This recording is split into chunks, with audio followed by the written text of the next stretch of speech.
The John and Ken Show, John Cobell and Ken Shampoo. I spent a few minutes analyzing the one-on-one, basically, that Steve Gregory had with Jerry Brown, who came to town today to sign the browndoggle bill to begin funding California's high-speed rail. It's a total of $8 billion, of which $5 billion or so is going to come from the bonds that were approved in 2008, another $3 billion from the federal government. The first question dealt with one that we've talked about a lot on the show. This money that you're going to use on local rail lines, doesn't that violate Prop 1A, which is designated the money for high-speed rail construction? And it's Jerry Brown's answer to that question ended up being vague. At the beginning, it looked like he was right on by saying, well, we're following the initiative in that whatever we do with this money has to be connected to high-speed rail. But then as he went on and his brain started firing, he started admitting that we believe all the projects will qualify as being eventually part of the high-speed rail system, but maybe not. He actually said that at the end. Well, maybe not all of them. You like that? Yeah.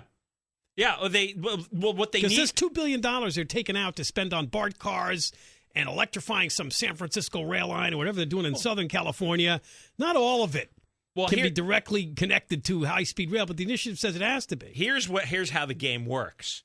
There was a bunch of Democrats who didn't want to vote for this, and they were bribed. Correct. And they were told, okay, we'll pour money into your district for your local rail projects. Yeah, because they're saying you're just going to build this thing in the Central Valley. That's nowhere near me. I'm not going to get the jobs and the benefit. What do you got for me? So there's greedy pigs in San Francisco, greedy pigs in L.A. who said, I'm not voting for this unless money is coming from my union buddies in my district.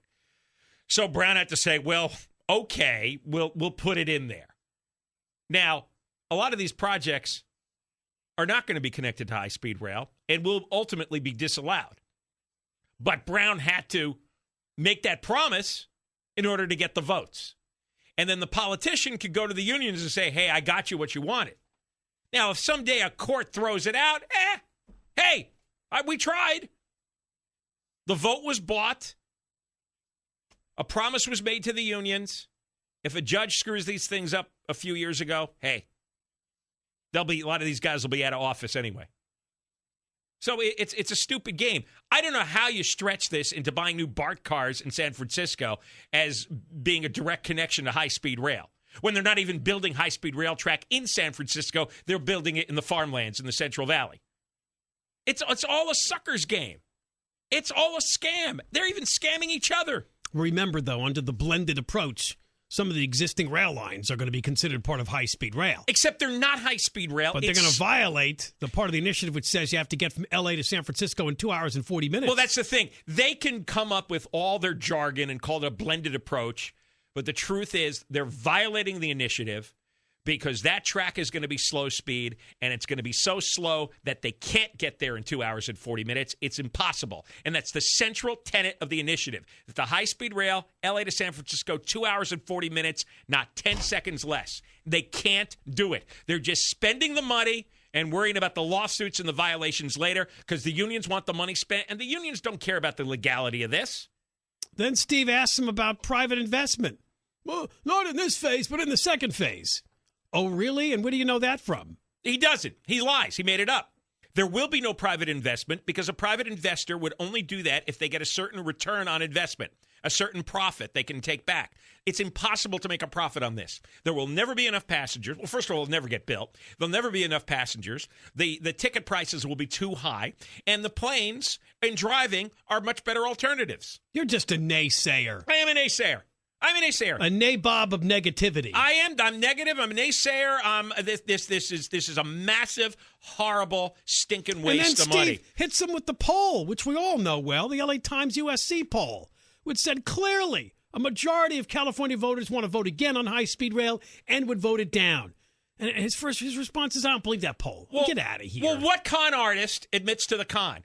What con artist says, oh, yeah, I know the guys I ripped off are mad at me, but they're wrong. I didn't rip them off. He did. He's a con artist. He's got no conscience on this. None of these guys have any conscience. They don't care. They're laughing at it. They're laughing their asses off at you. Bunch of fools voted for this thing to begin with, and now you want to revote? They're laughing at you.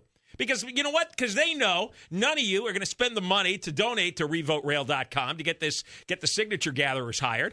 Most of you are too lazy to go to the website and download the petition yourself. They know that. They know that thing's going to die. That's what you need to do. Go Because to revoterail.com and get the petition sent to you. We also have a Tea Party pack up there, too, for you to get the petition. It's cheap and easy when the pollster dork calls you up from the LA Times and says, are you for or against high-speed rail? It's easy to say, no, I'm against this. This is terrible. But to actually spend money to get the signature gatherers or, God forbid, go to the website and download the petition, too much work. Kardashians are on. We got to hope that the courts also stop this construction in the Central Valley with all these lawsuits. All right, when we come back, San Bernardino, which apparently may be voting on a fiscal emergency on the road to bankruptcy.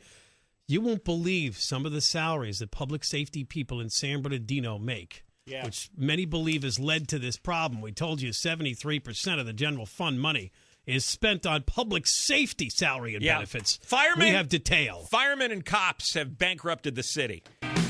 Johnny K.